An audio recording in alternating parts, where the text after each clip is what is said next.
Alvin, ang sundalo. Credit to the author. 815 hanggang 20. Ang mga pangalan po na nandito ay galing sa mga name generator. Kaya kung meron man pagkakatulad sa mga pangalan ng totoong tao o lugar, ito ay tunay na hindi sinasadya. Irish. Si Sandro at Irish ay nakatayo sa paghaharap at siya ay may nahihiyang ekspresyon.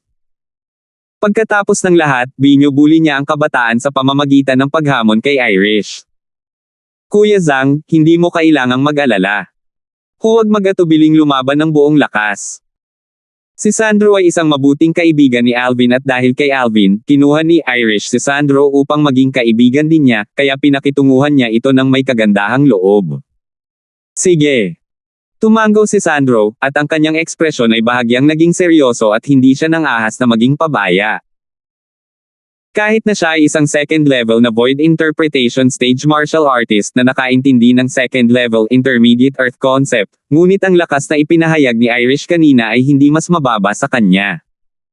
Kahit na ang lakas ni Irish ay maaaring bahagyang mas malakas kaysa sa kanya.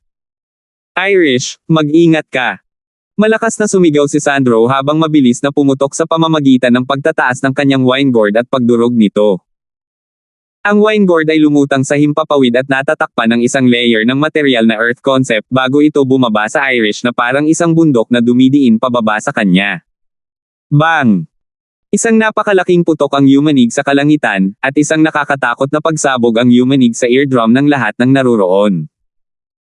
Kasabay nito, biglang bumangon ang kababalaghan ng langit at lupa sa kalangitan sa itaas ng Sandro at naging 81 parang buhay na sinaunang may sungay na mga silhouette ng dragon na nakapulupot mula sa langit. Bumaba ang wine gourd ni Sandro ng may kalabog, at kahit na ang wine gourd na naglalaman ng lakas ng 81 sinaunang may sungay na dragon ay nabasag sa isang bundok, malamang na madudurog ang bundok. Ngunit ngayon, ang wine gourd ay dumudurog sa Irish, at ang isa ay tumama sa target nito, kahit 10 Irish ay maaaring hindi makaligtas. Sa loob ng ilang panahon, maraming tao ang hindi napigil ang magpawis para kay Irish. Bahagyang ngumiti si Alvin habang pinapanood ang eksenang ito, at tila hindi siya nag-aalala kahit kaunti. Whoosh! Nanatiling hindi nagbabago ang ekspresyon ni Irish nang humarap sa wine gourd ni Sandro na durog patungo sa kanya, at isang letigo ang lumitaw mula sa manipis na hangin sa kanyang kamay. Iyon mismo ang grade 3 spirit whip na pinadalisay ni Alvin para sa kanya. Kasunod nito, ang buong katawan ni Irish ay tila nag-transform sa isang bola ng apoy na bumaril sa kalangitan. Siya ay talagang sumingil patungo sa alak na bumulusok pababa. Ang figure ni Irish ay kumikislap na parang strand ng apoy habang ang isang layer ng material na apoy ay mabilis na pumulupot sa grade 3 spirit whip sa kanyang kamay, at pagkatapos ay bigla niya itong inihampas patungo sa wine gourd. Swoosh! Ang letigo ay napunit sa kalangitan na parang isang sawa na iniindayog ang kanyang buntot, at ito ay naglalaman ng isang lubhang kakila-kilabot na lakas habang ito ay mabangis na bumababa sa alak. Bang! Isang napakalaking putok ang tumunog at pamunit sa kalangitan, na naging sanhi ng pagkislap ng daloy ng hangin sa kalangitan at naglalabas ng mga alulong ng hangin. Kasunod nito, sa ilalim ng mga tingin ng lahat ng naroroon, ang material na earth concept sa ilalim ng wine gourd ay talagang nahati ng letigo na ito, at ang bilis ng pagbaba nito ay bumagal. Swoosh! Nanginginig ang kamay ni Irish, at ang grade 3 spirit whip ay mabilis na binawi. Swish! Sa susunod na sandali, ang grade 3 na letigo ng espirito na binawi ay muling inilabas ng mabangis, at ito ay parang nagninangas na ahas na mabilis na pumutok. Bang! Isa pang napakalaking putok ang tumunog. Sa pagkakataong ito, ang wine gourd ay talagang sumabog na lumilipad, at ang material na earth concept sa ibabaw nito ay tuluyang nabasag. Si Sandro na gumalaw ng wine gourd na may origin energy ay agad na nakaranas ng backlash mula sa kanyang origin energy, na naging sanhi ng kanyang mukha na namutla habang iniluwa niya ang isang subo ng dugo na parang isang pana ng dugo. Ika-4 na antas ng intermediate fire concept. Habang tinitingnan niya ang buong 20 higit pang mga sinaunang may sungay na mga silhouette ng dragon sa kalangitan sa itaas ng Irish, itinaas ni Sandro ang kanyang kamay upang iligpit ang alak habang siya ay tumawa ng mapait. Kung alam niya ang tunay na lakas ni Irish ng mas maaga, talagang hindi niya malalampasan ang kanyang kakayahan at homonin si Irish. Ang kanyang cultivation at spirit weapon ay katulad ng lakas ni Irish. Akala niya noong una ay magkatulad din ang kanilang mga konsepto, at ito ang dahilan kung bakit niya hinamon si Irish. Hindi niya akalain na hindi lamang ang konsepto ni Irish ay mas malakas kaysa sa kanya, ito ay mas malakas pa sa buong 20 sinaunang may sungay na dragon. Ang puwang na ito ay parang bangin na imposibleng malampasan. Inaamin ko ang pagkatalo. Medyo mapait na nagsalita si Sandro. Kuya Zhang, ito ay isang magandang laban. Bahagyang ngumiti si Irish bago bumalik sa tabi ni Alvin. Nang lumaban si Irish kanina, ang fenomeno ng langit at lupa ay hindi pa nag-condensed sa anyo. Sa pagkakataong ito, ang fenomeno ng langit at lupa ay sa wakas ay na-condensed sa anyo, pero hindi ko akalain na naintindihan niya talaga ang 4th level intermediate fire concept. Sa edad lamang na 25, ang kanyang cultivation ay nasa ikalawang antas ng void interpretation stage, at naunawaan na niya ang ikaapat na antas ng intermediate concept. Si Irish ay isang halimaw. May nakita bang halimaw na tulad nito sa kasaysayan ng 10 dinastiya? Hindi banggitin ng 10 dinastiya, ang isang halimaw na tulad niya ay malamang na napakabihirang maging sa mga banyagang lupain. Ito ay dahil lamang siya ay ipinanganak sa dinastiyang Dark Cloud, at alam ng Diyos kung gaano siya kakilakilabot kung siya ay ipanganak sa mga banyagang lupain. Sa ilang sandali, ang buong kalangitan sa itaas ng arena ng labanan ay ganap na nagkakagulo, at si Irish ay naging sentro ng atensyon. Ang gayong likas na talento at kakayahan sa pag-unawa ay matatawag na heaven-defying. Naintindihan na niya talaga ang 4th level fire concept. Nagsikip ang mga mag-aaral ni Demi. Ngayon kahit siya ay hindi nang ahas na sabihin na siguradong matatalo niya si Irish. Irish, kailan? Kailan mo naintindihan ang 4th level intermediate fire concept? Pagkabalik ni Irish, tumingin sa kanya si Wilbur at may nakatulala na ekspresyon. Sa kabilang banda, ang kalapit na Saber 5 at Sword 13 ay hindi mas maganda. Kahit na alam nila na si Irish ay nagtataglay ng Fire Spirit Body, at bukod sa nagtataglay ng nakakagulat na natural na talento sa martial Dao, mayroon din siyang kakaibang pangunawa sa fire concept. Gayunpaman, hindi nila naisip na talagang naunawaan ni Irish ang ikaapat na antas ng intermediate fire concept, at ang antas ng kakayahang umunawa ay naiwan na sa kanyang likas na talento. Naintindihan ko ito sa illusory crypt kahapon, sabi ni Irish. Alvin, alam mo na. Napansin ni Wilbur na kalmado ang ekspresyon ni Alvin mula sa simula hanggang sa huli, at mahina niyang napagtanto ito. Tumango si Alvin na may bahagyang ngiti. Napabuntong hininga si Wilbur nang makita niya ito. Sabi nila, kinakampihan daw ng mga babae ang asawa nila, parang ganon talaga. Ni hindi ka pa kasal. If you have married off, then this father of yours, will be unnecessary. Pare, ano ang pinagsasabi mo? Si Kuya Darfield ang nakaperceive niyan, hindi ako ang nagsabi sa kanya. Sa parehong oras na bahagyang hindi nakaimik si Irish, ang kanyang magandang mukha ay may bahid ng matingkad na pula at tila isang mahiyaing usbong na malapit ng mamukadkad. Magpatuloy. Bumaba ang boses ni Carmelo mula sa langit at naging dahilan upang lumipat ang atensyon ng lahat mula kay Irish. Nabigo si Sandro sa kanyang hamon.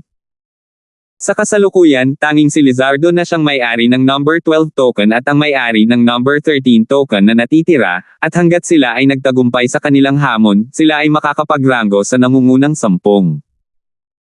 Lumipad palabas si Lizardo, at ang kanyang tingin ay nakalock sa may-ari ng number 10 token, si Luigi ng Nortang Dynasty, sa unang posibleng sandali. Hinahamon ko ang may-ari ng number 10 token. Hamon ni Lizardo.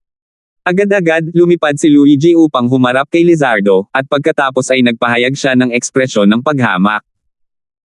Ang isang pangalawang antas lamang ng Void Interpretation Stage martial artist na tulad mo ay hindi katugma para sa akin. Malalaman lang natin pagkatapos kong subukan. Nagsalita si Lizardo ng may kalmadong ekspresyon habang ang isang grade 3 na spirit sword ay lumitaw mula sa manipis na hangin sa kanyang kamay, at pagkatapos ay isang walang katulad na matalim na aura ang tumaas sa espada. Ito ay sword concept. Ikalawang antas ng Void Interpretation Stage at second level intermediate sword concept. Hindi masama ang iyong lakas. Ngunit sa kasamaang palad, ang aking cultivation ay isang antas na mas mataas kaysa sa iyo, kaya tiyak na malalampasan kita. Si Luigi ay nagsalita na may singkit na mga mata, at ang kanyang mga salita ay naglalaman ng masusing pag-unawa sa lakas ni Lizardo. Ngunit hindi nagtagal, naningkit ang mga mata niya at biglang dumilat nang makita niya ang isang ekspresyon ng hindi makapaniwala, at para bang may nagdulot ng pagkabigla sa kanya. Sa sandaling ito, 40 sinaunang may sungay na silhwete ng dragon ang lumitaw mula sa manipis na hangin sa itaas ng Lizardo. Ito ay nasa ilalim ng paunang kondisyon na hindi ginamit ni Lizardo ang origin energy, at ibinunyag niya ang lakas na nasa kanyang sword concept. Third level intermediate sword concept. Naintindihan mo lang. Napabuntong hininga si Luigi at nagtanong na may bahagyang pagtataka. Gumawa ka. Walang pakialam na nagsalita si Lizardo habang nanginginig ang 3 talampakang haba ng talim sa kanyang kamay at bumuhos dito ang origin energy.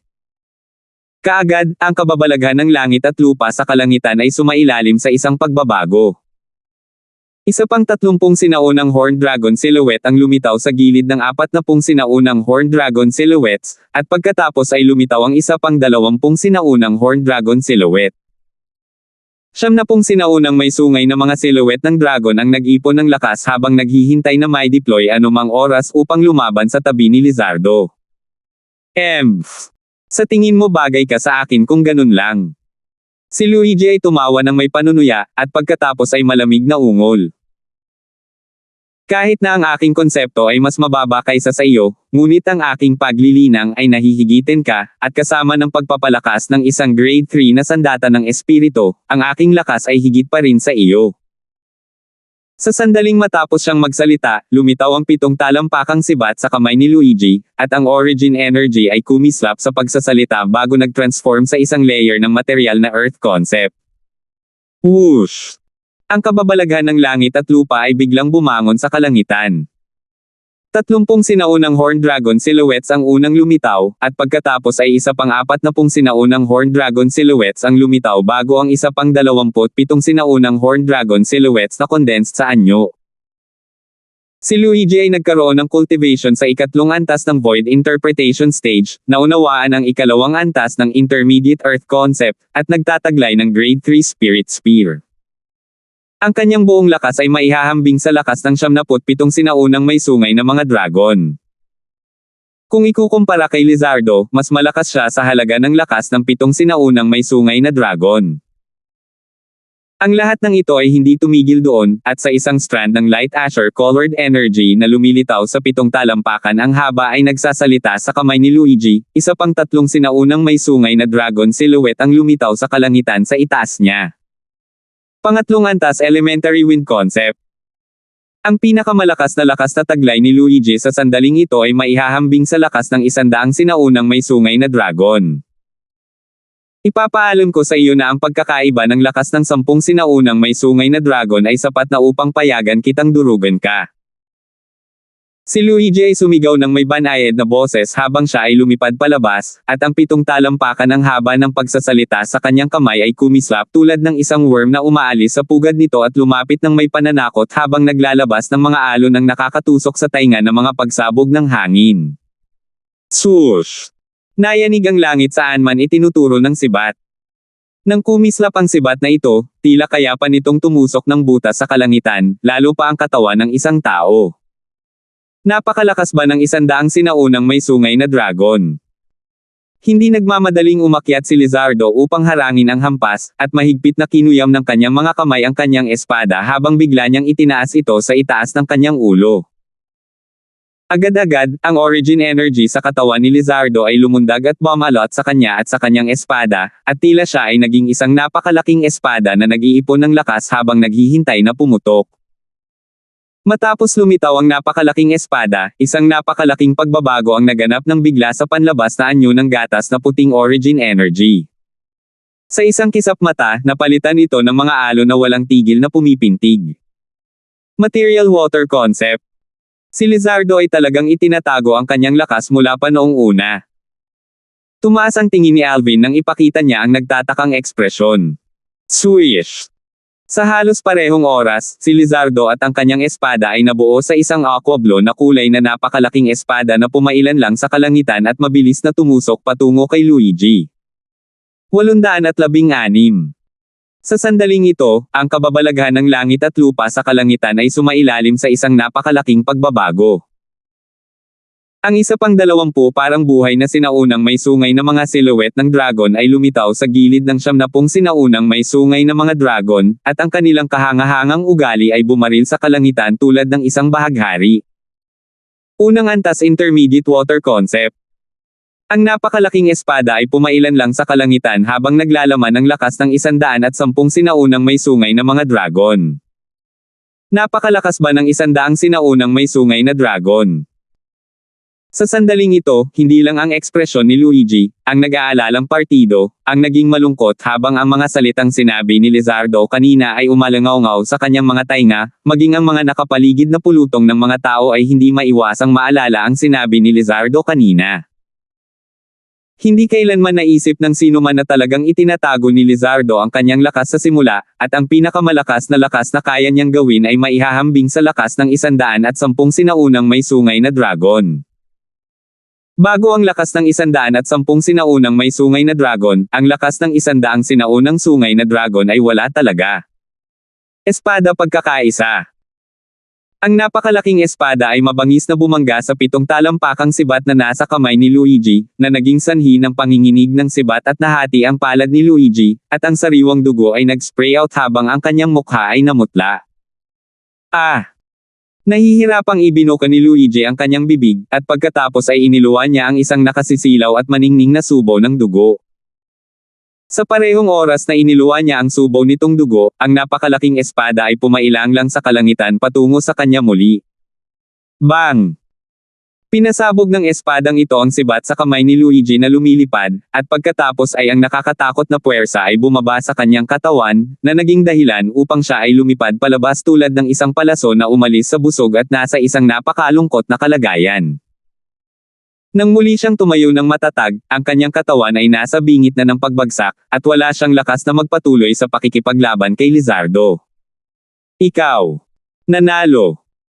Ang malagim na maputlang si Luigi ay paulit-ulit na umubo ng ilang beses, at isang subo ng sariwang dugo ang lumalabas sa kanyang bibig sa bawat pagkakataon. Obviously, nagkaroon siya ng matinding pinsala. Tinitigan ni Luigi na maayos ang napakalaking espada na huminto sa di kalayuan, at ang jade wave na parang panlabas na anyo ng napakalaking espada at ang mabangis na aura na ibinubugan nito ay nagdulot ng napakalakas na presyon sa kanya. Alam na alam niya sa kanyang puso na kanina pa nagpakita ng awa ang kanyang kalaban. Kung ang kanyang kalaban ay hindi binawi ang kanyang lakas sa oras, kung gayon siya ay nalipol na ng napakalaking espada na pumailan lang sa kalangitan. Whoosh! Matapos aminin ni Luigi na talunin ang napakalaking espada na nakondensed sa anyo mula sa material na konsepto ng tubig at konsepto ng sword na sinamahan ng origin energy ay naglaho, at lumitaw ang mapagmataas na figure ni Lizardo. Naintindihan niya ang dalawang uri ng intermediate concept.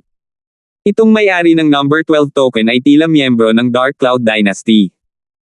May isang tao sa top 10 ay pinalitan, at ang taong papalit sa kanya ay isang miyembro ng Dark Cloud Dynasty. Mula ngayon, ang mga miyembro ng Dark Cloud Dynasty ay nag-okupa ng 4 na pwesto sa top 10. Ang Dark Cloud Dynasty ay lalaban sa kung ano ang normal. Kasabay ng pagsinghap ng maraming tao sa emosyon ay hindi nila maiwasang mapabuntong hininga.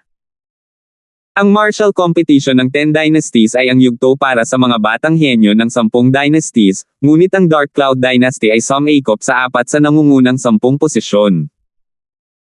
Kahit na ang natitirang may-ari ng number 13 token ay naging matagumpay sa kanyang hamon sa isa sa mga batang henyo ng Dark Cloud Dynasty, magkakaroon pa rin ng 3 tao mula sa Dark Cloud Dynasty na nasa top 10. Talagang itinago ng lalaking ito na si Lizardo ang kanyang lakas. Bahagyang umiling si Alvin. Ito ang unang pagkakataon na nakita niya si Lizardo na nagsagawa ng water concept, at isa pa itong void interpretation concept. Kahit na ito ay mas mababa sa kanyang sword concept, ngunit hindi ito gaanong mababa. May isang bagay na labis kong na-curious. Biglang tumingin kay Lizardo si Luigi na kakainom lang ng medicinal pill at gumaling sa kanyang mga sugat at huminga ng malalim bago nagtanong. Dahil ang iyong buong lakas ay maihahambing sa lakas ng 110 sinaunang may sungay na mga dragon. Bakit ka gumugol ng maraming oras upang lumabas mula sa illusory crypt at nakuha lamang ang numerong 12 na token? Ang tanong ni Luigi ay ang tanong din ng karamihan sa mga tao kasama na si Alvin. For a time, lahat sila ay nakatingin kay Lizardo na parang gusto nilang malaman ang sagot ni Lizardo. Gusto kong subukan at makita kung aling token ang makukuha ko habang hindi gumagamit ng water concept. Walang pakialam na sumagot si Lizardo bago lumipad upang bumalik sa gilid ng sword 13 sa maikling sandali, at pagkatapos ay tahimik siyang tumayo doon. Ang tugon ni Lizardo ay naging sanhi ng hindi mapigil ang pagkibot ng mga sulok ng bibig ni Luigi. Kung ito ay ibang tao, malamang na ginamit ng tao ang lahat ng kanyang kakayahan sa illusory crypt, ngunit ang Lizardo na ito ay talagang itinago ang kanyang lakas. Kusa. Para sa isang oras, karamihan sa mga taong naruroon ay hindi maiwasang pukawin ang parehong kaisipan sa kanilang mga puso. Ang mga kilos ni Lizardo ay hindi masasabing hindi sinasadya, ngunit mayroon siyang kakayahang maging kusa. Ha. Ang emperador ng dinastiyang Dark Cloud ay natigilan saglit bago tumawa ng may galit, at ang kanyang pagtawa ay mayabang at kusa. 4 sa 10 batang henyo mula sa kanyang Dark Cloud Dynasty ang nakapasok sa top 10 ng martial competition, at nadama niya ang pagmamalaki bilang emperor ng Dark Cloud Dynasty. Numero 13. Walang pakialam na tumingin si Carmelo sa may-ari ng number 13 token. Agad na lumipad palabas ang may hawak ng number 13 token. Ang may-ari ng number 13 token ay maswerte kanina at nakakuha ng palm, at ito ay isang walang emosyong binata na nakasuot ng simpleng damit at isang pares ng ordinaryong mga mata na paminsan-minsan ay kumikislap sa isang hibla ng isang mabangis at maliwanag na liwanag. Possessor ng number 1 token. Matapos magpakita ang binata na naka-play na damit, direktang pinuntirya niya si Alvin. Malinaw, siya ay tulad ng karamihan sa mga tao at kinwestiyon ang katumpakan ng numero 1 token sa pag-aari ni Alvin. Kahit na nabigla si Alvin, hindi siya nagulat na hinamon siya, at diretso siyang lumipad palabas upang harapin ang binata na naka-play na damit. Sa pagtaas ng kanyang kamay, lumitaw ang isang espada sa mga kamay ng binata na nakasuot ng simpleng damit, at ito ay isang pulang-pula na espada. Grade 3 Spirit Sword. Sa isang sulyap nalaman ni Alvin na ang espadang hawak ng binata na nakasuot ng plain na damit ay isang grade 3 spirit sword, at ang binata na nakasuot ng plain clothes ay isang cultivator ng espada tulad ni Lizardo. Patayin. Ang binata na nakasuot ng simpleng pananamit ay sumalakay ng walang kaunting indikasyon at nagkusa na umatake para agawin ang kalamangan, at tila siya ay naging isang matalim na palaso na ipinutok mula sa isang mabigat na busog at nakalok kay Alvin. Swish! Ang lamig ng dumarating na espada ay tila magagawang matuyo ang lahat habang tinatangay nito ang lahat. Partikong Wither Sword. Hindi napigilan ng mga mag-aaral ni Alvin ang paghihigpit sa sandaling umatake ang binata, at ito ay walang ibang dahilan kung hindi dahil sa kasanayang ito sa espada na ginamit ng binata sa simpleng damit. Ang Arctic Wither Sword, isang mababang grade heaven rank sword kill. Sa sandaling nilinang, nagawa nitong pahintulutan ang mabangis na konsepto ng sword na bumuo ng napakalamig na chi, at ito ay isang malamig na chi na hindi pa yelo na tila yelo. Ang lahat ay nalante pagkatapos ng tayback, at nakuha ang pangalan nito dahil dito.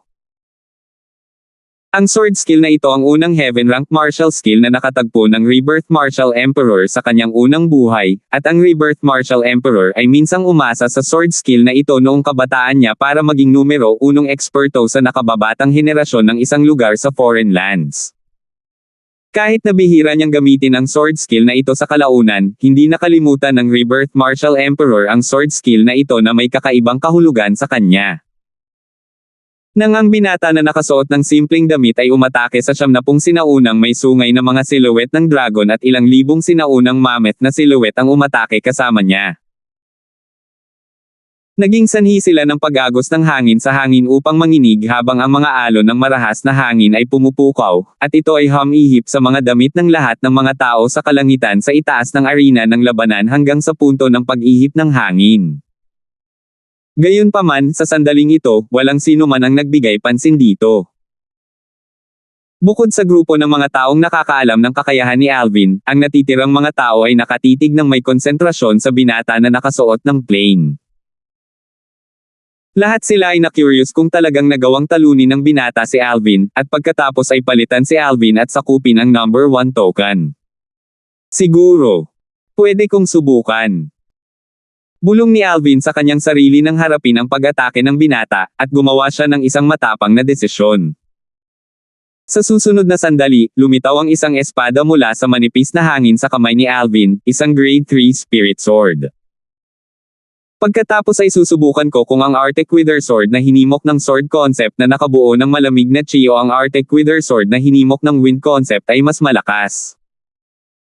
Bumulong si Alvin bago ang kanyang tingin ay biglang naging mabangis at direktang binaril ang binata. Swish! Gumalaw ang anyo ni Alvin habang nanginginig ang espada sa kanyang kamay, at pagkatapos ay tumama siya kaagad upang harangin ang espada sa mga kamay ng binata na naglabas ng malamig at nalalantang aura. Arctic Wither Sword. Ang isang katulad na kasanayan sa espada ay madaling naisagawa sa mga kamay ni Alvin.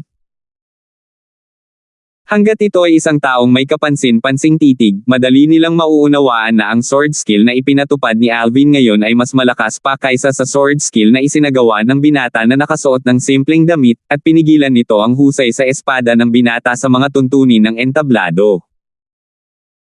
Ang sword at sword concept ng binata ay napuno ng nagyayelong lamig, at naglalaman ang mga ito ng isang siksik na aura na tila nakakapagpatuyo ng lahat. Ang nagyayelong lamig ng espada at wind concept ni Alvin ay lamig pa nga, at ang nalalante na aura ay ganap na napigilan ang lantang aura na nasa loob ng espada sa kamay ng binata. Kasabay ng pag-atake ni Alvin, 71 sinaunang sungay na mga silhouette ng dragon ang lumabas kasama niya sa kalangitan sa itaas. Ang lakas ng welga na ito ni Alvin ay mas malakas lamang sa lakas ng ilang libong sinaunang mammoth kung ihahambing sa lakas sa espada ng binata. Ang maliit na puwang sa lakas na ito ay halos hindi mapapansin. Gayunpaman, ang nagyayelong lamig at nalalante na aura na nasa loob ng wind concept sa espada ni Alvin ay madaling dumurog sa espada sa kamay ng binata na ginalaw nito upang harangin. At tuluyan nitong dinurog ang atake ng binata. Sa isang hampas lang, lumipad ang espada sa kamay ng binata, at ang buong katawan niya ay pinalipad ng napakalaking puwersa. Kasabay nito, ang kanyang kamay na nakahawak sa kanyang espada ay sumailalim sa isang napakalaking pagbabago. Ang kanyang bata at malakas na kamay ay nagsimulang matuyo at tila kaagad na parang kamay ng isang matandang lalaki na nasa kalagitnaan na ng kanyang libingan, sobrang edad. Ang may lantang kamay ay naglabas ng mga bakas ng nalalante na aura, at ang aura na ito ay walang tigil na gumagalaw sa braso ng binata. Pagkaraan ng ilang sandali, ang kalahati ng braso ng binata ay nakapulupot ng nalalante na aura, at tila ito ay nag-transform sa lantang kahoy. Kung magpapatuloy ito, malamang na hindi na magtatagal bago mapilayan ang buong braso niya, at hanggang sa posibleng kumalat pa ito sa buong katawan niya, na naging dahilan upang siya ay maging isang piraso ng lantang kahoy na walang kahit katiting na palatandaan ng buhay. Swish!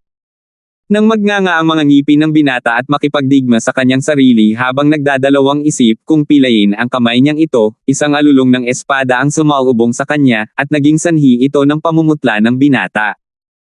Hiss! Lumipas ang liwanag ng espada at naputol ang ganap na lantang bahagi ng braso ng binata na tila nag-transform sa bulok na kahoy. Ang taong tumama ay si Alvin. Si Alvin ang gumawa ng desisyon para sa binata. Salamat! Isang tipak ng pait ang bumalot sa mga sulok ng bibig ng binata. Kahit na natalo siya ng taong nauna sa kanya at naputol pa ang kalahati ng kanyang braso, hindi lang siya nagdulot ng sama ng loob sa kanyang puso, sa halip ay nagpasalamat siya sa kanyang kalaban.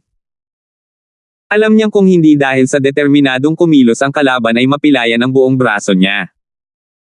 Hindi masama ang paglilinang mo ng Arctic Wither Sword. Hindi magtatagal at tiyak na makakamit mo na ang mastery stage. Tumayo si Alvin habang dahan-dahan siyang nagsasalita, at taglay niya ang tindig ng isang taong may kakayahang magbigay ng patnubay sa lahat ng tao sa mundo.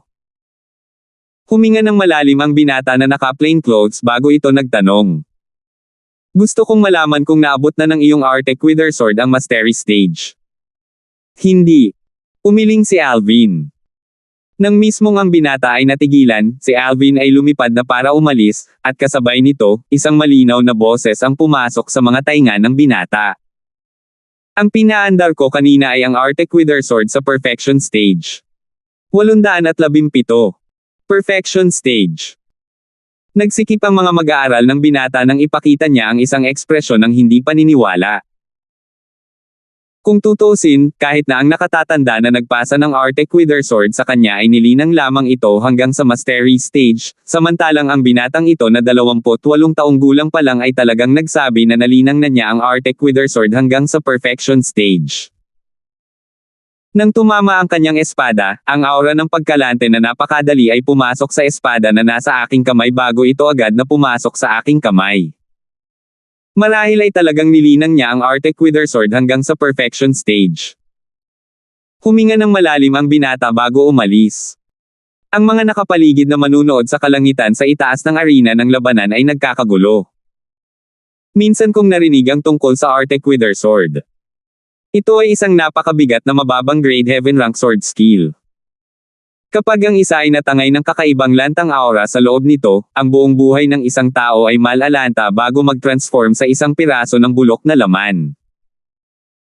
Talagang nilinang ni Alvin ang Arctic Wither Sword hanggang sa perpektong yugto, talagang hindi ka panipaniwala.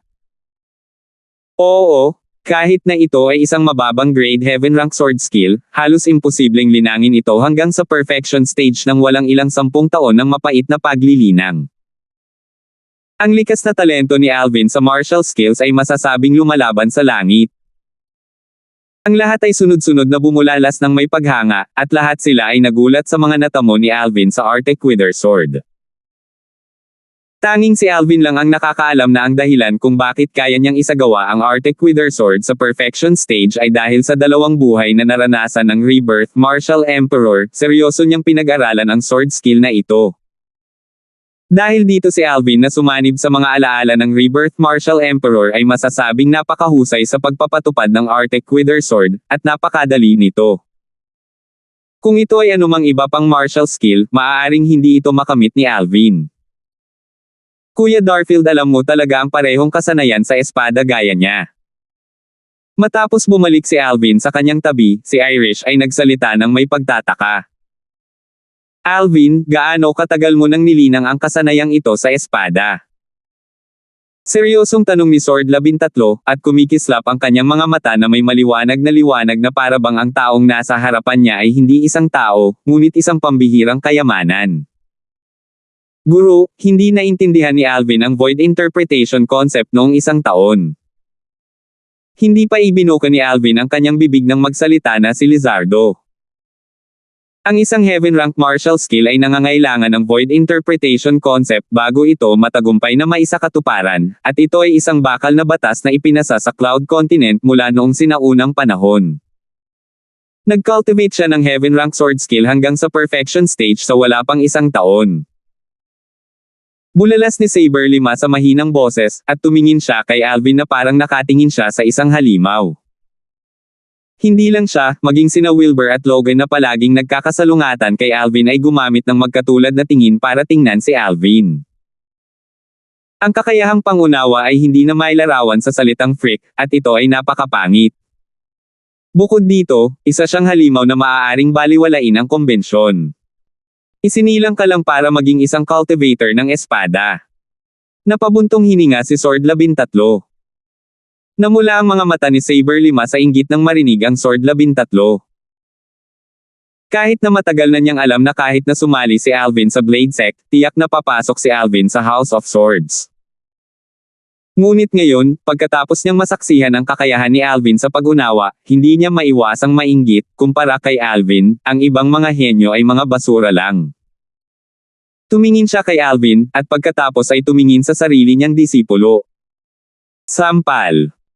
Lalong nairita si Saber 5 habang iniisip niya iyon, at hinampis niya si Logan sa likod ng ulo bago siya nagalit. Basura. Ikaw na basura. Lumiit sa gilid si Logan na may nararamdamang hinaing. Anong ginawa ko? Tahimik lang akong nakatayo doon, may sinampal pa. Hindi napigilan ni Alvin at ng iba pa ang tumawa nang makita ang mga kilos ni Saber 5. Natapos na ang ikatlong round ng mga selection. Ang ikaapat at huling round ng mga selection ay isasagawa bukas ng sabay-sabay. Sa oras na iyon, ang mga tiyak na ranggo ng nangungunang 10 ang magpapasya. Inalis ni Carmelo ang kanyang malamig at mabangis na tingin na bumaba kay Alvin bago linisin ang kanyang paligid gamit ang kanyang tingin at nagsalita sa malinaw na boses. Nang matapos siyang magsalita, isinama niya si Sherman at umalis. Dinala ni Walter si Lorcan upang sundan siya ng malapit sa likuran niya. Para sa iba pang mga tao, naghiwa-hiwalay sila pagkatapos na muling tumingin kay Alvin. Sa nakalipas na 2 araw, ang taong pinakatuon ng pansin ay walang alinlangan na si Alvin. Una niyang nakuha ang number 1 token sa ikalawang round ng mga selection, pagkatapos ay nagsiwalat pa siya ng pag-unawa sa martial skills na naging sanhi ng pagkagulat ng lahat.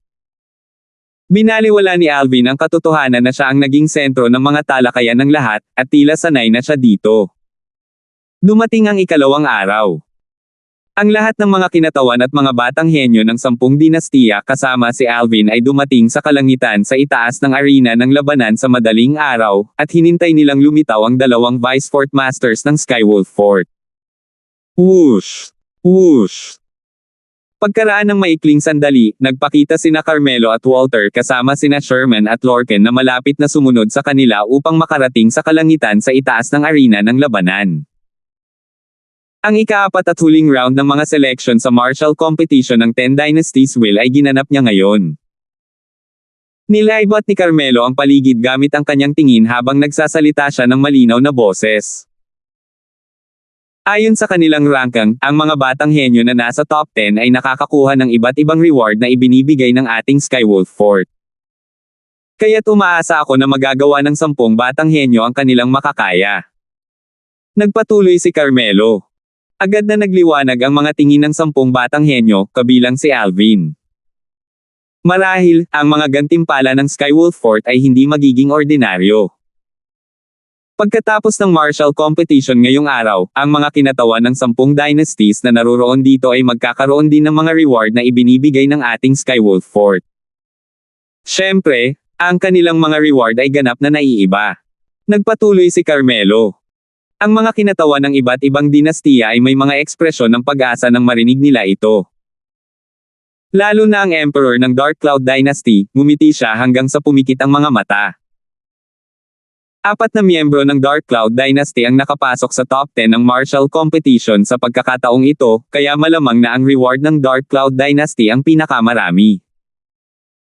Ang mga patakaran ng ikaapat na round ng mga selection ay isa pa rin kung saan kinakailangan ang may-ari ng number 1 token na mag-issue ng hamon, at ang may-ari ng number 1 token ay maaaring hamonin ang sinuman mula sa may-ari ng number 2 token at mas mataas.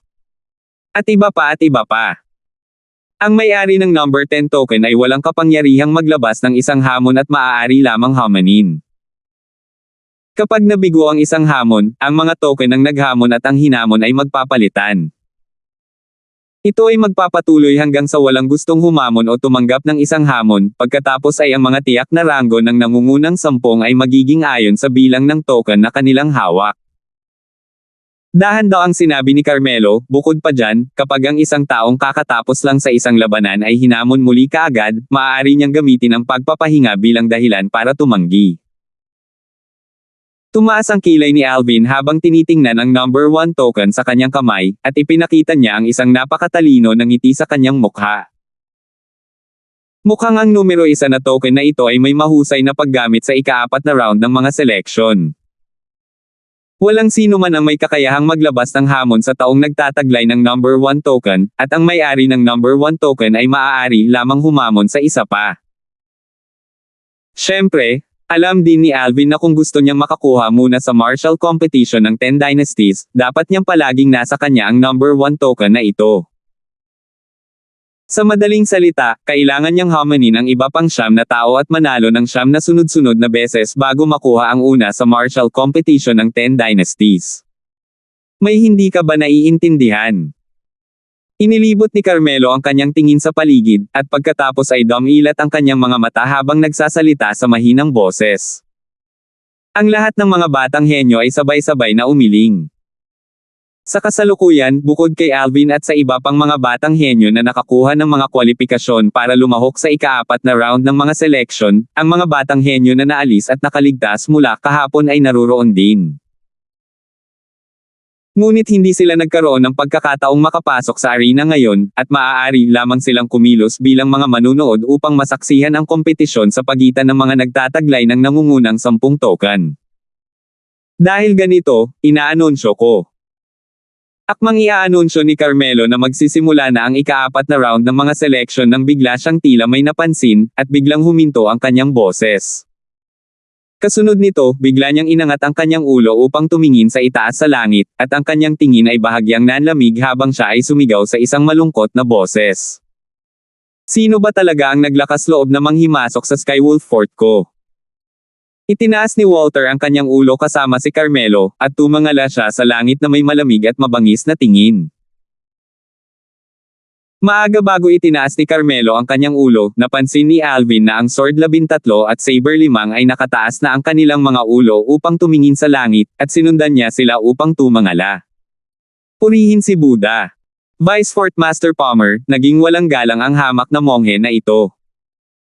Nang ang lahat sa kalangitan sa itaas ng arena ng labanan ay iangat ang kanilang mga ulo upang tumingin sa abot tanaw, isang kalbong nasa katanghaliang gulang na lalaki na nakasuot ng malaki at pulang damit ang biglang lumabas mula sa likod ng mga ulap at umambon sa abot tanaw. May 6 na tuldok sa ulo ng kalbong middle-aged na lalaki. Ito ay isang monghe. Natigilan si Alvin habang nakatingin sa kalbo na nasa katanghaliang gulang na lalaki sa harap niya.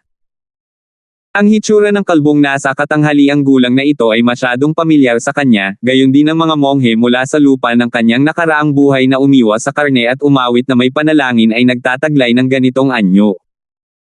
Sa sandaling ito, hindi napigilan ni Alvin na pukawin ang isang pakiramdam ng pagpapalagayang loob, at ito ay walang iba kundi ang monghe na nagpakita sa kanyang mga mata.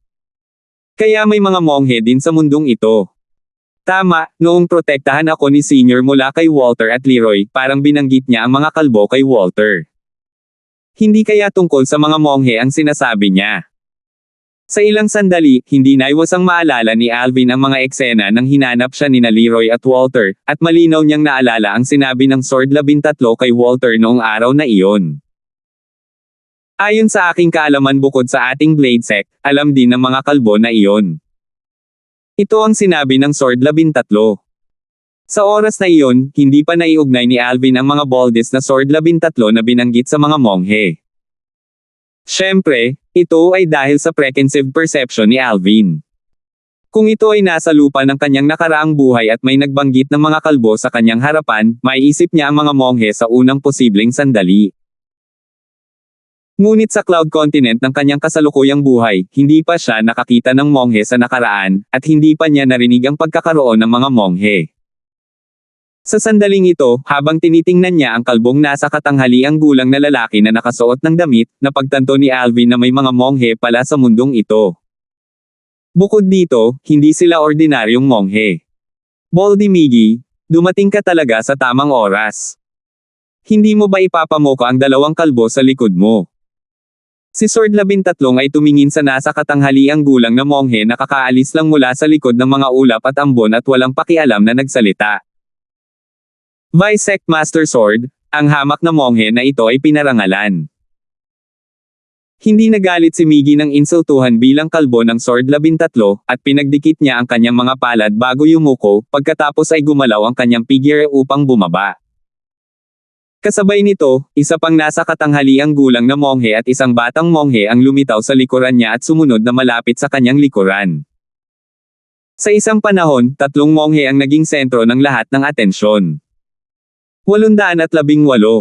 Sino sila? Ang weird talaga ng mga damit nila. I've never seen people like this. Hindi lang sila nagpakalbo ng ulo, gumawa pa sila ng napakaraming galos sa ulo. Wala na talaga silang magandang gawin. Tinawag nilang hamak na monghe ang kanilang sarili. Bukod dyan, ano ang ibig sabihin ng Buddha be praised? Ang mga kinatawan at mga batang henyo ng iba't ibang dinastiya ay masiglang nag-usap. Hindi pa nila nakita ang mga taong nakasuot ng ganito. Siyempre, Ang mga kinatawan lamang ng iba't ibang dinastiya na mahigpit na nagkunot ng kanilang mga kilay habang tila may naalala, at sumigaw sila sa mahinang boses. Narinig kong lahat ng tao sa loob ng ilang kakila-kilabot na mga sekta ng mga banyagang lupain ay kalbo, at may mga tuldok silang mga galo sa kanilang mga ulo. Umiiwas sila sa pagnanasa at karne, tumututok sa martial daw, na naging sanhi ng kanilang lakas sa militar na maging lubos na malalim. Tama. Nabalitaan ko na rin sila. Kumbaga, tinawag silang divine monks ng mga ordinaryong tao ng mga dayuhang lupain, pero ang mga martial artists ng foreign lands ay karaniwang tinatawag silang mga monghe. I never imagined that monks really exist. I wonder if they really abstain from lust and meat. Ang pag-iisip lamang ng mga araw na walang kasiyahan ng mga babae at karne ay nagiging sanhi ng aking pakiramdam na lubos na masama. Ang mga tinig ng mga kinatawan ng iba't ibang dinastiya ay malinaw na pumasok sa pandinig ng iba. Mga monghe. Umiwas sa pagnanasa at karne. Bukod kay Alvin, lahat ng mga kinatawan at mga batang henyo ng 10 dinastiya ay natulala. May mga taong ganito talaga na umiiwas sa pagnanasa at karne habang nakatutok sa martial daw.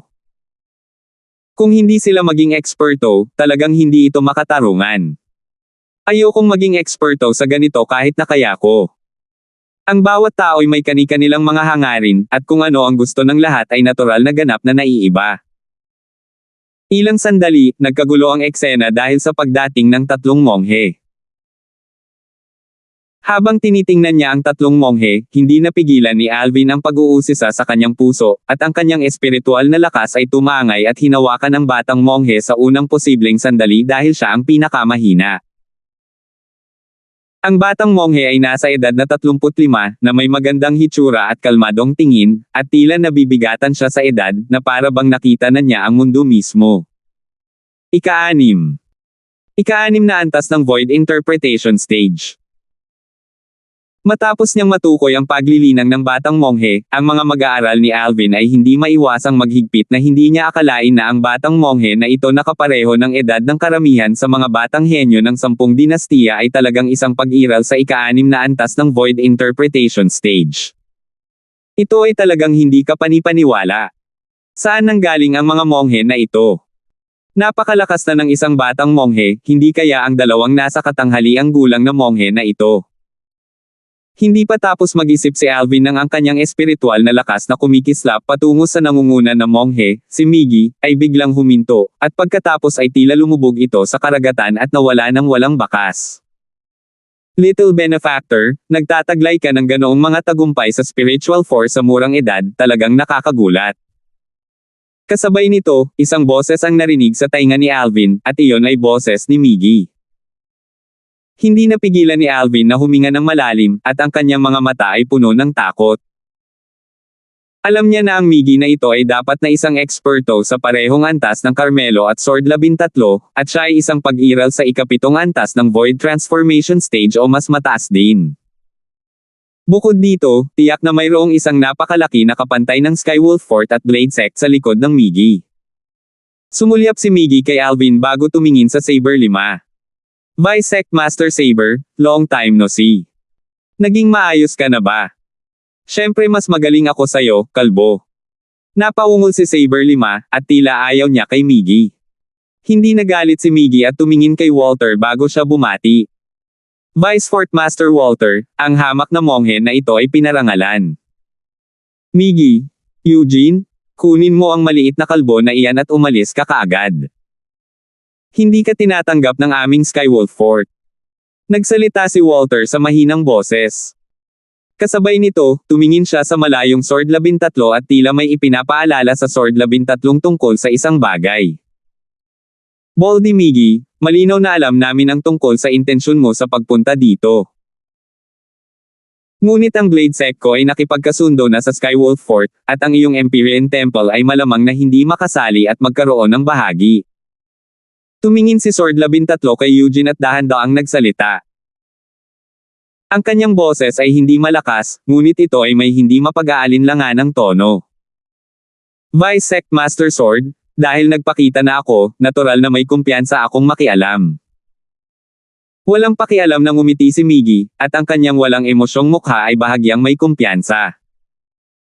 Hindi mahalaga kung ang Carmelo at Walter ng Skywolf Fort, o ang Sword 13 at Saber 5 ng Blade Sect, ang kanilang mga ekspresyon ay agad na naging malungkot nang marinig nila ang mga salita ni Miggy.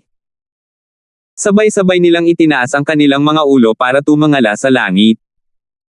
Dahil dumating ka, bakit itatago mo ang iyong sarili? Nagsalita si Carmelo sa isang malambing na boses. Halos sa sandaling natapos magsalita si Carmelo, isang nasa katanghaliang gulang na lalaki na nakasuot ng simpleng damit ay sumilay mula sa likod ng mga ulap at umambon sa abot tanaw upang lumitaw sa harap ng lahat. Ang nasa katanghaliang gulang na lalaki ay may isang ordinaryong hitsura, ngunit siya ay bahagyang naglabas ng isang hindi malapitan na aura. Malinaw, nilinang niya ang isang espesyal na pamamaraan ng paglilinang. Ang nasa katanghaliang gulang na lalaki ay may kalmado at walang ekspresyon na mukha, at ang kanyang mga mata ay malabo at walang kinang, dahilan upang siya ay tila mas kontento pa sa kanyang buhay kaysa sa iba pang tatlong monghe. Archimedes.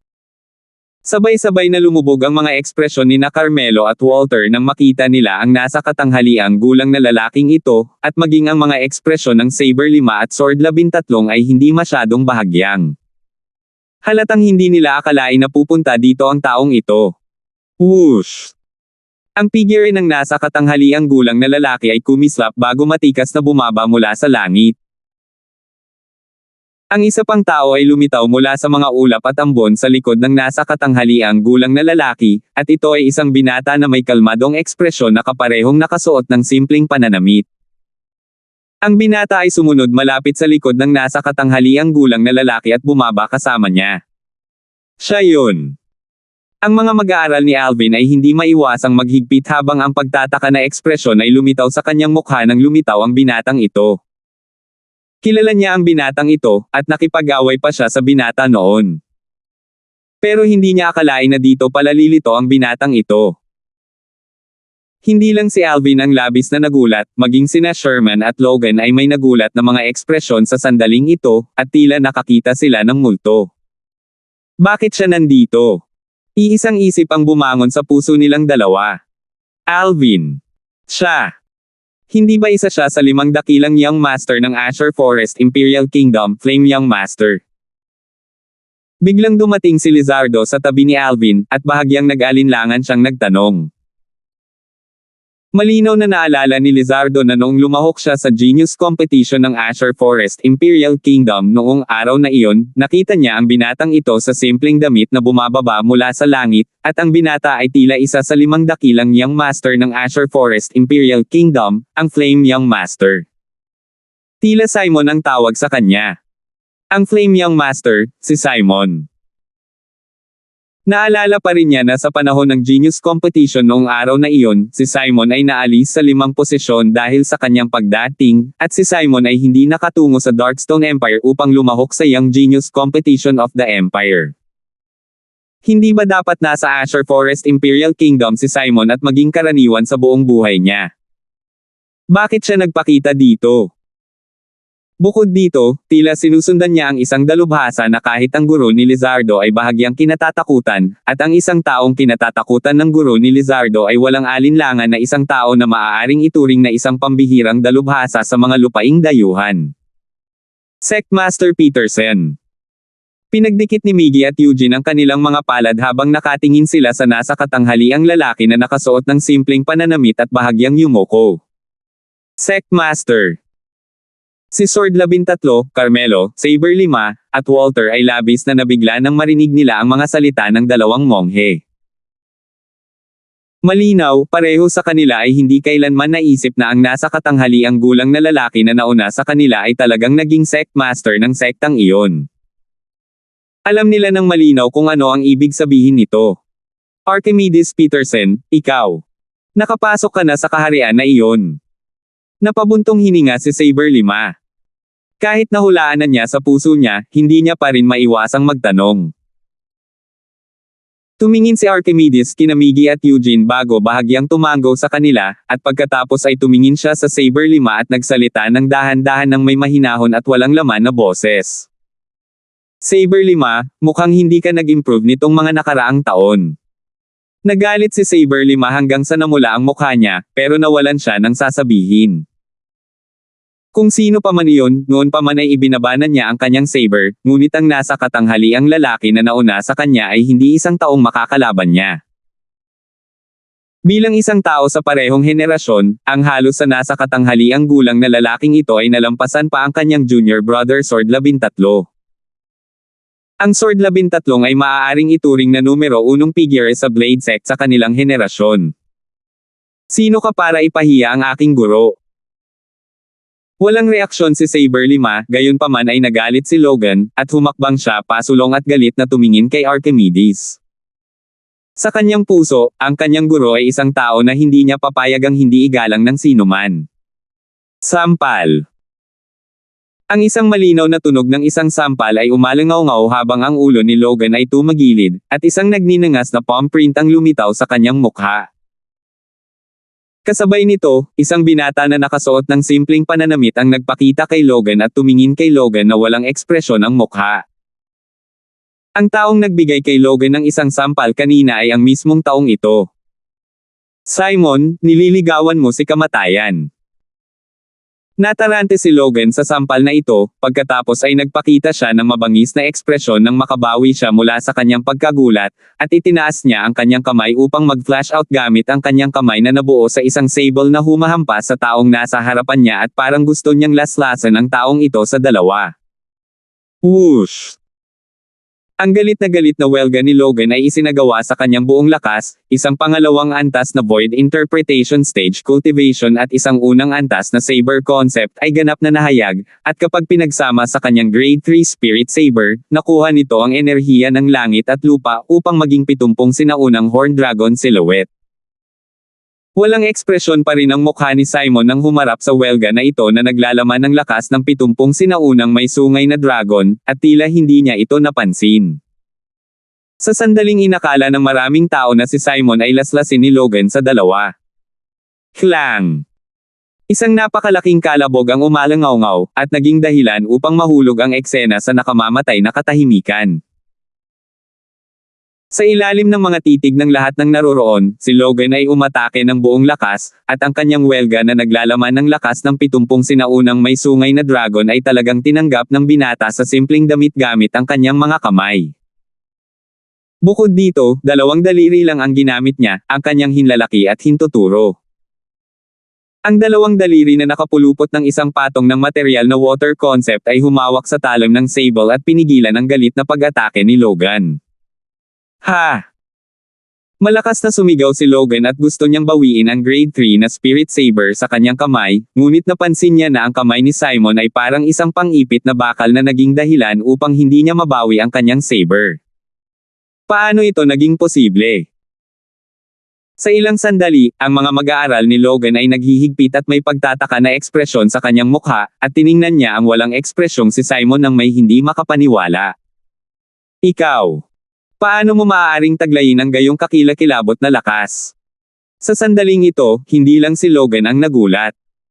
Si Alvin, Sherman, Lizardo, at sino mang nakakilala kay Simon noon ay labis na nabigla sa lakas na ipinahayag ni Simon. Paano maaaring magkaroon si Simon ng napakalakas na lakas sa loob lamang ng ilang taon? Naramdaman ni Alvin na bumilis ang tibok ng kanyang puso sa isang nakakatakot na antas habang tinitingnan niya ang 150 sinaunang may sungay na dragon silhouette na walang tigil na sumasayaw sa kalangitan sa itaas ng Simon. Nang magunat ang kanyang espiritual na lakas, nakita niya ang kasalukuyang cultivation ni Simon. Ika-6 na antas ng Void Interpretation Stage. Ang ekspresyon ni Alvin ay naging ekspresyon ng bahagyang pagkagulat. Hindi niya akalain na sa loob ng maikling ilang taon na ito, si Simon ay talagang nagtataglay ng napakabigat na paglilinang. Ang lakas ng 150 sinaunang may sungay na dragon. Ang pagtatanim sa ika-6 na antas ng Void Interpretation Stage ay bumubuo lamang ng 80 sinaunang may sungay na dragon. Sa madaling salita, naunawaan din ni Simon ang ika-6 na antas ng Intermediate Water Concept. 811. Ang mga alaala sa isip ni Alvin na may kaugnayan kay Simon ay nananatili pa rin sa panahong iyon, ilang taon na ang nakararaan. Noong panahong iyon, minsan na siyang inaway ni Simon sa Imperial City ng Azure Forest Imperial City dahil sa nakababatang kapatid ni Sherman na si Arian, at si Simon ay nakaramdam pa ng pagkapuot sa kanya dahil kay Arian, na naging dahilan upang magkaroon sila ng hidwaan sa pagitan ng isa't isa.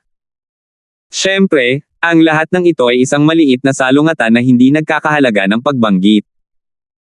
Sa oras na iyon, ang lakas ni Simon ay mas mababa kaysa sa kanya, at ito ay kahit na sa lawak na si Simon ay hindi man lang naagaw ang isa sa 5 posisyon sa Azure Forest Imperial Kingdom's Genius Competition na humantong sa Martial Competition ng 10 Dynasties. Hindi niya akalain na ito ay isang taong katulad nito, isang taong na-eliminate sa Genius Competition ng Azure Forest Imperial Kingdom noong mga nakaraang taon, na nagdala ng isang kakilakilabot na paglilinang ng muling humarap sa kanya. Nahigitin na siya ng lakas ni Simon sa lahat ng aspeto, at kahit na gamitin niya ang lahat ng kanyang kakayahan at gamitin ang kanyang soul skill, Thousand Illusions, hindi siya magiging katapat ni Simon. Ano ba talaga ang nakatagpo ni Simon para talagang naging napakalakas? Tinitigan ni Sherman si Simon sa malayo, at ang kanyang mukha ay puno ng pagkalito. Sa lakas na ipinahayag ni Simon ngayon, kahit na pinahintulutan niya ang hindi kumpletong kaluluwa ni Elder Ghost na angkinan ang kanyang katawan, malamang na makakalaban lang niya si Simon sa pantay na kondisyon. Maliban na lang kung makapasok siya sa ikatlong antas ng Void Interpretation Stage, at sa oras na iyon, madali niyang matatalo si Simon. Dahil sa oras na iyon, magkakaroon siya ng lakas sa ikapitong antas ng Void Interpretation Stage kapag angkinan ni Elder Ghost ang kanyang katawan. Sa ganang kanya, siya ay magiging katumbas ng isang martial artist sa ikapitong antas ng Void Interpretation Stage sa oras na iyon, at hindi magiging mahirap na talunin si Simon. Si Simon ay tila ibang-iba siyang tao kaysa noong una ko siyang nakita. Huminga ng malalim si Lizardo at nakaramdam ng labis na pagkagulat sa kasalukuyang lakas ni Simon. Hindi kita papatayin dahil pareho tayo ng Azure Forest Imperial Kingdom. Nanginginig ang mga daliri ni Simon at madaling napawi ang Grade 3 Spirit Saber na nasa kamay ni Logan, at pagkatapos ay kumislap ang kanyang anyo at bumalik na upang tahimik na tumayo sa likod ng nasa katanghaliang lalaki na may simpleng damit. Archimedes, ito ang iyong alagad. Anong magandang pagpapalaki ang mayroon siya? Lumubog ang mukha ni Saber 5. Paanong hindi siya magagalit kung ang sarili niyang alagad ay tinuruan ng leksyon sa harap niya? Saber 5, let the young settle the matters between them. O di kaya, gusto mong manindigan para sa iyong alagad at gumawa ng hakbang laban sa aking disipulo. Walang pakialam na sinabi ni Archimedes, ikaw, Saber 5, hindi dapat lumubog ng ganoon kababa, tama ba? Si Saber 5 ay agad na hindi nakaimik at nawala nang masabi nang marinig niya ito, at mapatingin lang siya kay Logan ng may pagkabigo, na naging dahilan upang mas lumalim ang pait sa mukha ni Logan. Miggy, panalo ka. Galit na tinitigan ni Carmelo si Miggy.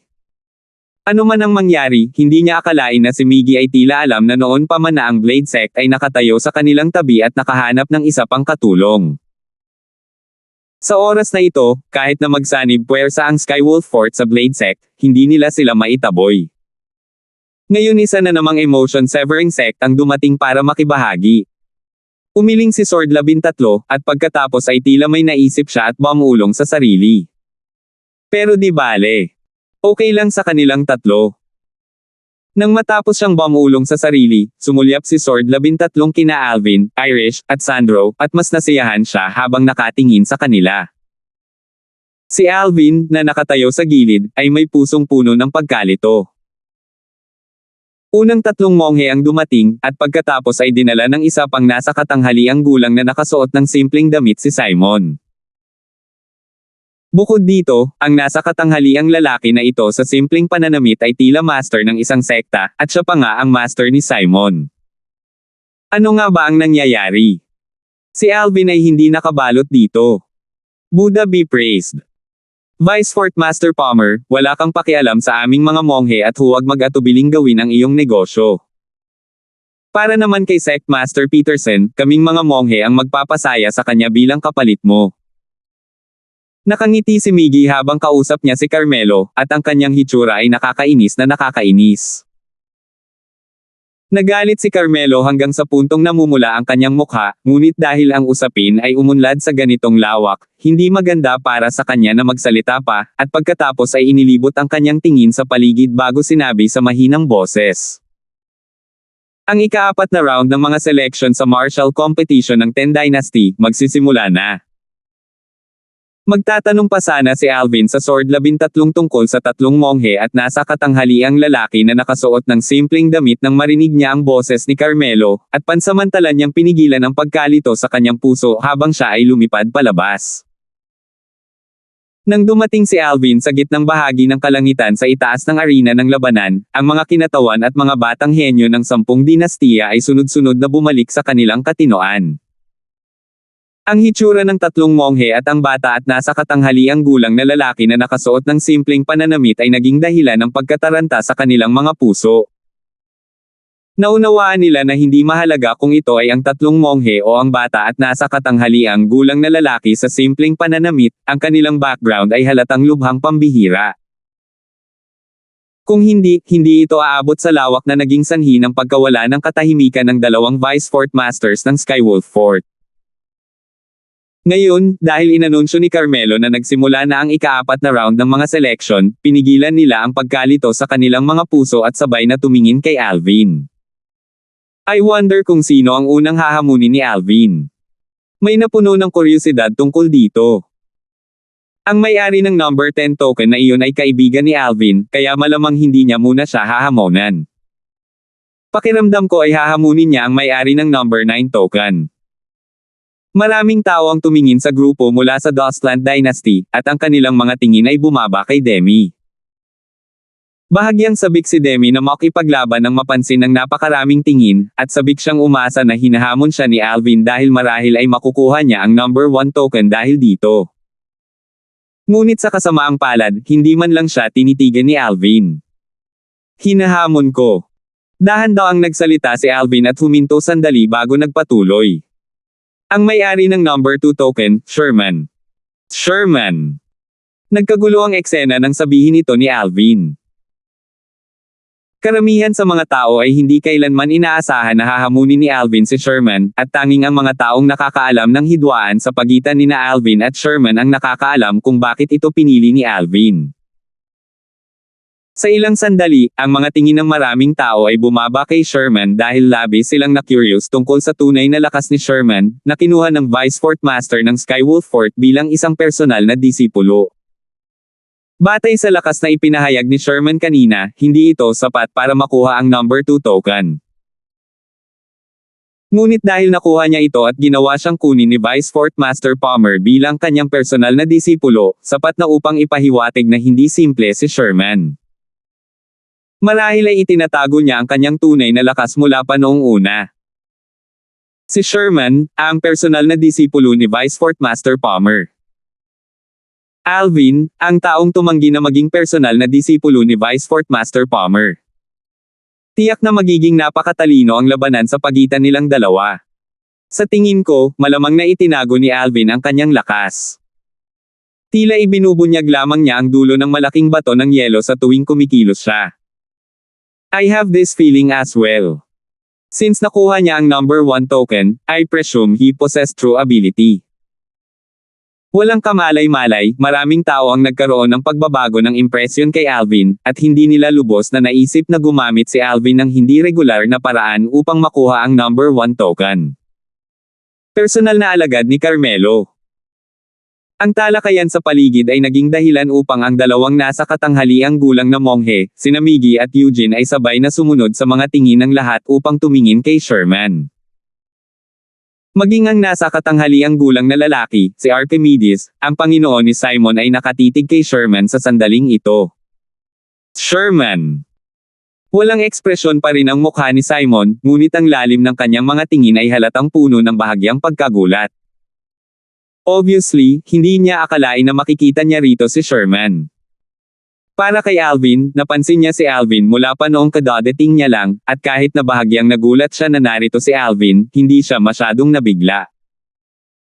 Pagkatapos ng lahat, sa Azure Forest Imperial Kingdom sa lahat ng mga taon na ang nakalipas, si Alvin ay nagpahayag na ng isang nakakatakot na likas na talento, at hindi nakakagulat na si Alvin ay nagtataglay ng kanyang kasalukuyang mga tagumpay.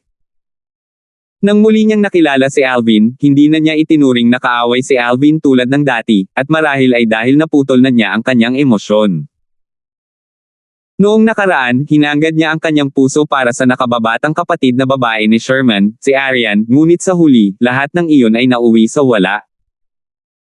Sa sandaling nangako si Arian sa ilalim ng 99 Heavenly Tribulation na hinding-hindi siya magkakaroon ng nararamdaman para sa kanya sa buong buhay niya, ang lahat ng pag-asa niya ay nagkawatak-watek, at gusto pa niyang wakasan ang kanyang buhay. Ngunit sa kasamaang palad, hindi siya nagtagumpay. Nang maglaon sa isang stroke ng swerte, nakatagpo siya ng isang emotion-severing sect na disipolo na lumabas para ibsan ang kanyang pagkabagot, at dahil naranasan nila ang parehong problema, naging dahilan ito ng pagpapahalaga nila sa isa't isa, na naging dahilan upang sundin niya ang disipulo at sumali sa emotion-severing sect. Sa lugar na iyon, natagpuan niya ang kanyang huling tahanan. Ang kanyang estado noong panahong iyon ay nagkataong umayon sa pangunahing layunin ng emotion-severing sect, kaya mabilis siyang sumulong kapag naglilinang sa sekta, na naging dahilan upang siya ay pahalagahan ng Vice-Sect Master ng emotion-severing sect, si Archimedes, at naging personal na disipulo ni Archimedes. Matapos ang ilang taon ng paglilinang at ang hindi mauubos na supply ng mga mapagkukunang ibinigay sa kanya ni Archimedes, ang kanyang paglilinang ay sumulong ng mabilis, at ang kanyang pag-unawa sa konsepto ay naging mas malalim. Sa kasalukuyan, kahit na ito ay nasa buong emotion-severing set, walang pangalawang disipulo ng nakababatang henerasyon ang makakatalo sa kanya. Hindi pa nagtagal, ang kanyang master ay nakalusot sa kanyang cultivation at maayos na nagtagumpay sa posisyon ng sect master ng emotion-severing sect, dahilan upang tumaas ang kanyang status sa sect kasabay nito, at nakilala pa siya ng publiko bilang susunod na tagapagmana ng posisyon ng sect master ng emotion-severing sect. Ito ay tiyak na dahil dito kaya si Simon ay ganap na walang anumang puot mula sa lahat ng mga taon na nakalipas nang makita niya muli si Alvin. Ito ay isang bagay na napansin din ni Alvin kanina. Pero hindi niya alam ang dahilan. Aaminin ko talo. Sa ilalim ng mga titig ng lahat ng naroroon, si Sherman na hinamon ni Alvin ay nagsalita na may pag-amin ng pagkatalo, at hindi siya nag-alinlangan kahit kay titing sa paggawa ng desisyong ito. Pag-amin ng pagkatalo. For a time, nagkagulo ang eksena. Bukod sa ilang tao na nakakaalam na si Alvin ay may kakayahang kontrahin si Sherman, lahat ng iba pang mga tao ay may mga tao na may mga taong naguguluhan na mga ekspresyon dahil hindi nila alam kung bakit si Sherman ay walang kahit na anong lakas ng loob na labanan si Alvin. Si Alvin ba ay talagang napakalakas, hanggang sa punto na kahit si Sherman ay hindi nang ahas na labanan siya. Sa tingin ko, binibigyan siya ni Sherman ng paraan. Pero parang hindi sila ni Alvin, at siya ang personal na disipulo ni Vice Fort Master Palmer. Kaya lohikal na magsalita, imposible para sa kanya na magbigay daan kay Alvin. Kahit ano pa iyon, wala man lang siyang lakas ng loob na pumasok sa arena. Masyadong duwag talaga ang Sherman na ito. Ang mga alon ng walang awa na pangungutya ay pumasok sa mga tainga ni Sherman, na naging sanhi ng kanyang ekspresyon na maging ganap na nagbabala. May natural na dahilan kung bakit hindi siya nang ahas na tanggapin ang hamon ni Alvin. Alam niya nang malinaw sa kanyang puso na sa galit ni Alvin sa kanya, kapag siya ay nang ahas na pumasok sa arena, si Alvin ay talagang hindi magpipigil kahit kaunti at papatayin siya. Kahit na mayroon siyang Elder Ghost bilang trump card, ngunit ang trump card na ito ay nagkataon na nakontra ni Alvin, at ito ay lubos na walang silbi. Higit pa rito, sa sandaling harapin niya si Alvin gamit ang sarili niyang lakas, ang Illusory Realm Soul skill na pinatay ni Alvin ay ganap na kayang patayin siya bago siya umamin ng pagkatalo. Kaya ang pag-amin ng pagkatalo ay ang tanging pagpipilian niya, at ang kanyang pinakamahusay na pagpipilian. Sa ganitong paraan lamang siya makakaligtas. 820. Nang makita niyang ang kanyang personal na disipulo ay kinukutya ng iba na tulad nito, ang ekspresyon ni Carmelo ay talagang nanatiling hindi nagbabago, at tila hindi niya narinig ang mga nakakasakit na salita na ito. Siyempre, Ang dahilan kung bakit siya naging maayos ay dahil matagal na niyang narinig mula kay Sherman na may kakayahan si Alvin na kontrahin siya. Natural na hindi sinabi ni Sherman na ang Demon Seal tablet na nasa pag-aari ni Alvin ay may kakayahang kontrahin siya, at sa halip ay ibinigay niya ang parehong kwento na ibinigay niya kay Walter noong araw na iyon, at sinabi niyang si Alvin ay isang variant na katulad niya at nagkataon lang na kontrahin ang kanyang likas na kakayahan.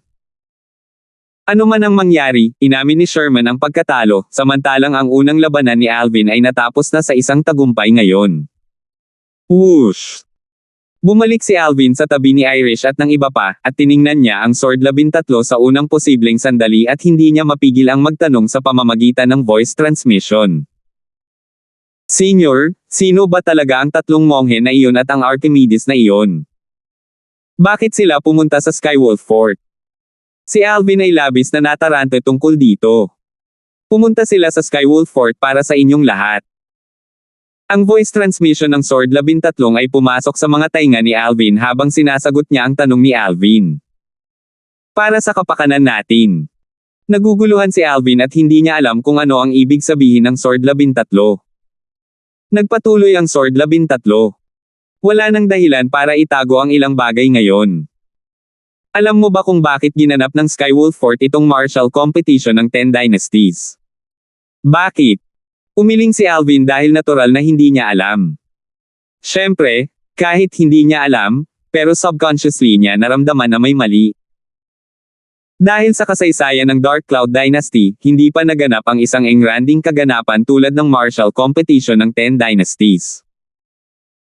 Bukod dito, ito ay isang engranding kaganapan na ginanap ng isang kapangyarihan ng mga dayuhang lupain tulad ng Skywolf Fort para sa mga batang henyo ng 10 dynasties, kaya't ito ay mas kakaiba.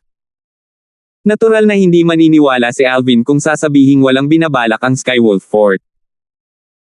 Pagkatapos ng lahat, ang Skywolf Fort ay nangako ng maraming gantimpala para sa martial competition ng 10 Dynasties sa pagkakataong ito, at sa ganitong paraan lamang nila napukaw ang interes ng 10 Dynasties na sumunod sa kompetisyon na parang isang kawan ng mga itik. Kung hindi, ang 10 Dynasties ay lubos na hindi magbibigay ng anumang pansin sa Skywolf Fort. Sa simula, naisip din ni Alvin na baka gusto ng Skywolf Fort na mag-recruit ng mga disipulo sa pamamagitan ng martial competition ng 10 Dynasties. Ngunit nang maisip niya iyon, pakiramdam niya ay may mali. Kahit na gusto ng Skywolf Fort na mag-recruit ng mga disipulo, tila wala silang dahilan para idaos ang martial competition ng 10 Dynasties, at ganap nilang naipadala ang mga tao na tumungo sa 10 Dynasties upang maikalat ang balita. Sa oras na iyon, hanggat ito ay isang batang henyo na medyo namumukod tangi sa 10 dynasties, ang batang henyo ay tiyak na magiging interesado. Sa ganitong paraan, ang Skywolf Fort ay hindi na kailangang magbigay ng anumang mga reward sa 10 dynasties. Kahit na ang maliit na gantimpala na ibinigay ng Skywolf Fort sa 10 dynasties ay hindi maituturing na malaki, ngunit kahit isang lamok ay isang piraso ng karne, at alam ng lahat ang prinsipyo ng pag-iipon hanggat maaari.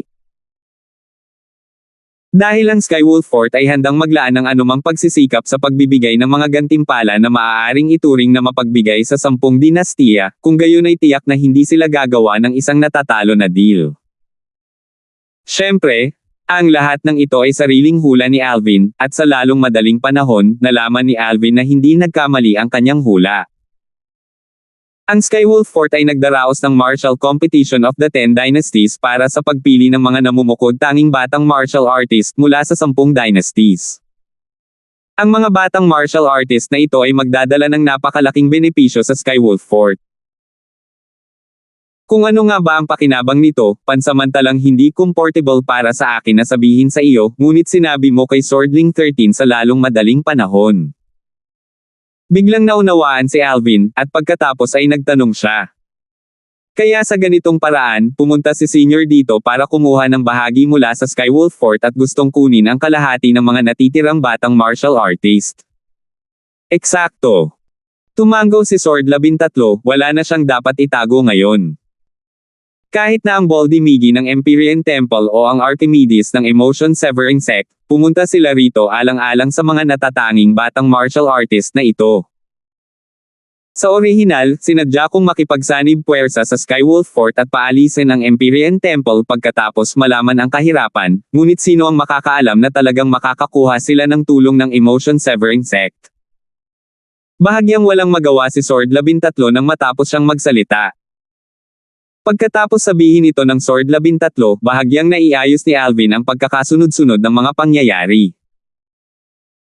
Dahil sa ilang kadahilanan, gusto ng Skywolf Fort, Blade Sect, Empyrean Temple, at Emotion Severing Sect na makahanap ng batch ng mga mahuhusay na batang martial artist.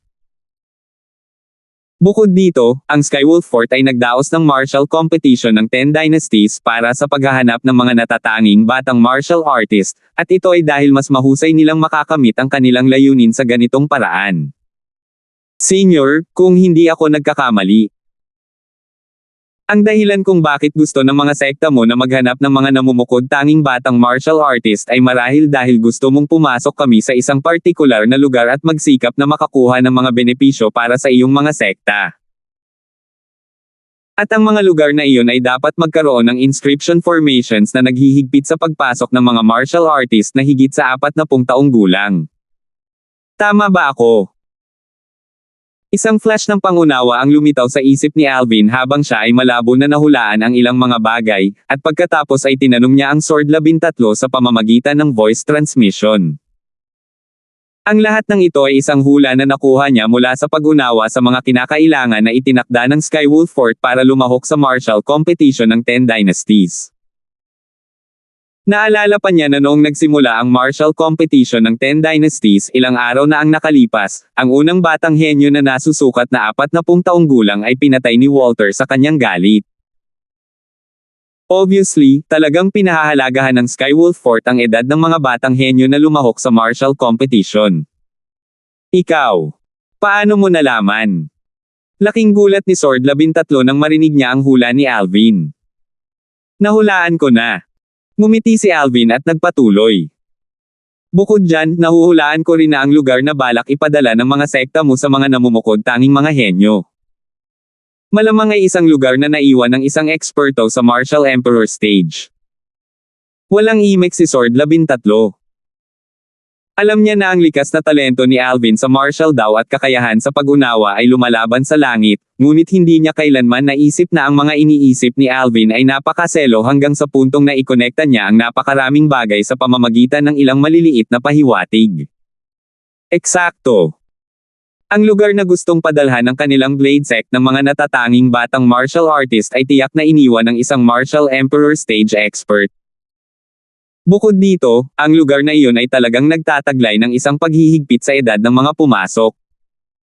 Kung papasok ang isang martial artist sa edad na 40 pataas, siguradong patay na ang martial artist. Nang makita niyang natigilan si Sword 13, alam ni Alvin na hindi mali ang kanyang hula. Isang lugar na naiwan ng isang Martial Emperor stage expert at ganoong klase ng inscription formation. Tiyak na maraming magagandang bagay doon. Talagang hindi ko akalain na ang layunin ng Skywolf Fort na isagawa ang martial competition ng 10 Dynasties ay para dito. Bumantong hininga si Alvin at bahagyang nasasabik sa kanyang puso sa parehong oras. Marahil bago niya makuha ang malaking kayamanan na naiwan ng Rebirth Martial Emperor, makakakuha pa rin siya ng isang windfall dahil malamang na ang lugar na iyon ay magkakaroon ng maraming magagandang bagay. Kung hindi, bakit ang mga kapangyarihan ng foreign lands tulad ng Skywolf Fort, Blade Sect, Empyrean Temple, at Emotion Severing Sect ay hahabulin ito na parang isang kawan ng mga pato? Pagkatapos ng lahat, walang sino man ang hanggal, at walang gagawa ng isang mahirap ngunit walang bungang bagay. Kasabay nito, ang tingin ni Alvin ay bumaba sa gitnang bahagi ng kalangitan sa itaas ng arena ng labanan habang si Sherman na nagkusa na umamin ng pagkatalo kapag hinahamon niya ay nakatayo doon. Pagkatapos pumasok ni Sherman sa arena, bumaba ang kanyang tingin kay Alvin sa unang posibleng sandali. Sa mas tiyak na pagsasalita, ito ay bumaba sa Irish.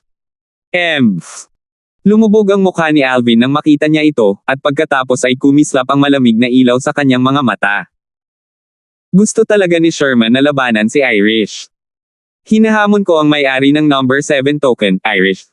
Nagsalita si Sherman at direktang hinamon si Irish. Lumipad palabas si Irish upang harapin si Sherman, at ang kanyang magandang mukha ay natatakpan ng kalmadong ekspresyon. Whoosh! Agad na naging mataong ang eksena. Si Sherman ay umamin na natalo sa harap ni Alvin kanina, pero gusto niya talagang hamanin si Irish ngayon. Baka pakiramdam niya ay mas mababa si Irish kay Alvin. Ang lakas na ipinakita ni Alvin hanggang ngayon ay tila mas mababa kaysa kay Irish, tama ba? Hanggang ngayon, si Alvin ay nagsiwalat ng cultivation sa ikalawang antas ng void interpretation stage at isang pangalawang antas ng intermediate wind concept, samantalang si Irish ay hindi lamang nagpahayag ng pangalawang antas ng void interpretation stage na cultivation, nagsiwalat pa siya ng ikaapat na antas ng intermediate fire concept. Si Sherman, Alvin, at Irish ay pawang miyembro ng Dark Cloud Dynasty. Logically speaking, dapat niyang malaman kung mas malakas ang lakas ni Alvin o Irish. Dahil pinili niya si Irish, sa palagay ko alam niya na ang lakas ni Irish ay mas mababa kaysa kay Alvin. Malamang ganon. Ang mga kinatawan at mga batang henyo ng iba't ibang dinastiya ay masiglang nag-usap, at ang kalangitan sa itaas ng arena ng labanan ay tila naging mataong pamilihan. Ikalawang antas ng Void Interpretation Stage. Fourth level Intermediate Fire Concept. Hindi mahalaga kung ang tatlong monghe ng Empyrean Temple o sina Archimedes at Simon ng Emotion Severing Sect, tumingin sila kay Irish na may gulat na ekspresyon nang marinig nila ito. Ang batang babae na ito ay mukhang lagpas sa 20. Hindi lang siya naging second level Void Interpretation Stage martial artist, naintindihan din niya ang fourth level Fire Concept. Vice Fourth Master Palmer, ilang taon na ang batang ito? Tumingin si Miggy kay Carmelo at nagtanong. Malamig na ungol ni Carmelo. 25. 25 taong gulang. Hindi lamang sina Miggy, Eugene, at ang batang monghe sa likod nila ay labis na nagulat, maging sina Archimedes at Simon ay labis ding nagulat. Siyempre, kahit nagulat sina Archimedes at Simon, hindi nila ito inihayag sa kanilang mga mukha, at bakas lamang ng pagtataka ang sumilay sa kanilang mga mata. Pinutol na ng mga miyembro ng Emotion Severing Sect ang kanilang mga emosyon, at kahit nabaligtarin ang buong mundo, ang kanilang ekspresyon ay bubuo pa rin gaya ng dati. Ang mga sulok ng bibig ni Sherman ay napuno ng malamig na ngiti habang nakatingin kay Irish. Sa simula, walang awayan sa pagitan niya at ni Irish, ngunit dahil malapit si Irish kay Alvin, kinuha niya si Irish na maging kaaway niya sa kanyang puso. Ngayon, inutusan siya ng kanyang master na patayin si Irish, kaya sinadya niyang gamitin ang pagkakataong ito at patayin si Irish. Isagawa ang iyong sekretong pamamaraan. Tumayo si Irish sa paghaharap kay Sherman habang nagsasalita siya ng walang pakialam. Secret technique.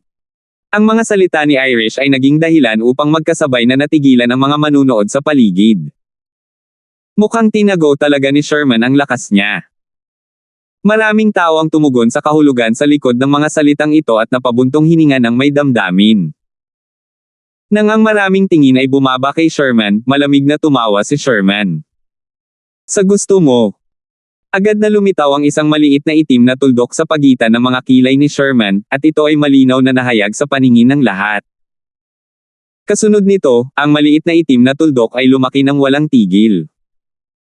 Sa huli, nag-transform ito sa isang itim na kulay na tatak ng apoy. This is.